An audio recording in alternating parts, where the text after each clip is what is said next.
પૂર્વ મુખ્યમંત્રી વિજયભાઈ રૂપાણીના નિધનથી સ્વનિર્ભર શાળા સંચાલકોએ નિર્ણય કર્યો છે। આવતીકાલે રાજકોટની તમામ ખાનગી શાળાઓ બંધ રહેશે। એક દિવસનું બંધ પાળી અને પૂર્વ મુખ્યમંત્રીને શ્રદ્ધાંજલિ પાઠવવામાં આવશે।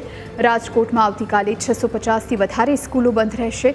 15,000થી વધુ શિક્ષક અને 2.25 લાખથી વધુ વિદ્યાર્થીઓ વિજય રૂપાણીને શ્રદ્ધાંજલિ પાઠવશે।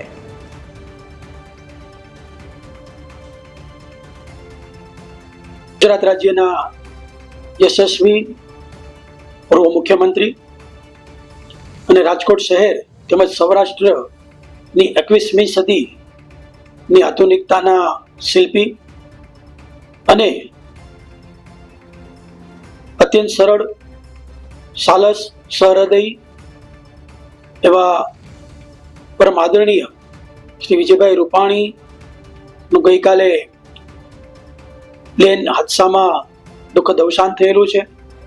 મૃત્યુ પામેલા હતભાગી 270થી વધારે આત્માને તેમના પરિવારજનોને સાંત્વના આપવા માટે અને આ દિવ્યાત્માઓને શ્રદ્ધાંજલિ આપવાના ઉદ્દેશ્યથી આવતીકાલે સ્વનિર્ભર શાળા સંચાલક મંડળ રાજકોટ કે જેમની સાથે 650થી વધારે શાળાઓ, 15,000થી વધારે શિક્ષકો તેમજ લગભગ 2.25 લાખ જેટલા વિદ્યાર્થીઓ જોડાયેલા છે, એ એક દિવસનું શૈક્ષણિક કાર્ય બંધ રાખી અને પરમ આદરણીય શ્રી વિજયભાઈ રૂપાણી તેમજ અન્ય દિવંગતોને શ્રદ્ધાંજલિ પાઠવશે।